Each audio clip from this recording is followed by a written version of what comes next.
Abalamuzi okuva mu bugwanjuba bw'eggwanga bakungaanidde ku kkooti enkulu mu Kampala okwetaba mu musomo n'okubangulwa ku ngeri gye balina okukwatamu emisango nga tebalinyiridde wadde okuziyiza eddembe ly'obuntu eri abawawaabirwa. Omusomo guno gwetabiddwamu abalamuzi abakugu mu misango egikwata ku ddembe ly'obuntu okuli Dr. Henry Honoria, Professor Andrew Kawuka n'abalala. Bajjukizza abalamuzi ku buvunaanyizibwa bwabwe eri abantu be baweereza ng'essira balitadde ku ddembe ly'okweyimirirwa. Bw'oba ogenda kuwa judgment giwe mu budde, olwawo okugiwa ogezaako okuba nti kaakati otaataaganya eddembe eryaweebwa abajja mu kkooti nga libaba ssemateeka okufuna obwenkanya. Bategeezezza nga bwe watali nsonga eremesa mulamuzi kuwa nsala yakweyimirira ku lunaku lwe lumu omuwawaabirwa lwasabye, kyokka nti balina okwesigama ku ssemateeka. Bw'oba ogenda muwa bail ku mandatory terms olina okuteekawo bail terms.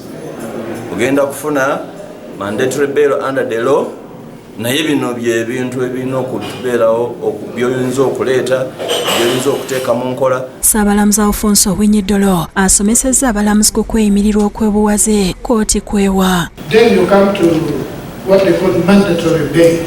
An accused person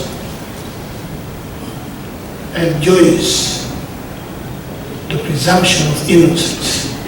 That's where you begin from. It's not a convict. No evidence has been adduced. Abalabudde okwewala okulinnyirira eddembe ly'obuntu nga balemesa abalyetaaga mu kkooti ze bakubiriza. Access to justice remains uneven. It's not uniform for many, especially the vulnerable,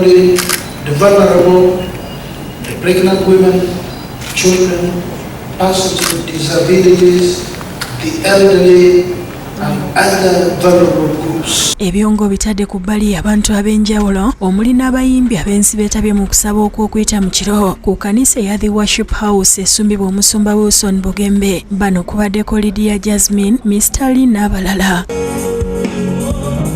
Omubuulizi omukulu abadde Pastor Don Hiron okuva mu ggwanga erya Norway. Kino kikulu kiwulirize, essaala si mwe mukutu mwotolokera okuva mu bizibu.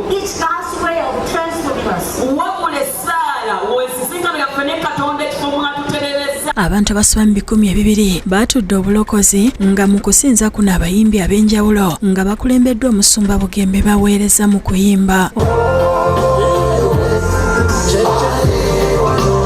Oluvannyuma omusumba Bugembe abasomedde ekyawandiikibwa ku kudda kwa Yesu okuva e Galiraaya. Abalema nga batambula bulungi, and the blind n'abaali abasibe b'amaaso could see nga balaba, and they praised the God of Israel. Bwe batyo ne batendereza Katonda wa Isirayiri. Oluvannyuma wabaddewo okusaba okw'enjawulo nga n'abayimbi okuli Justin Nabosa, Pastor Herbert Twine n'abalala bayimbye ennyimba z'okusinza. Joseph Senfuma ne Abu batuusa bakusakidde ekkulire lino ku Bukedde TV.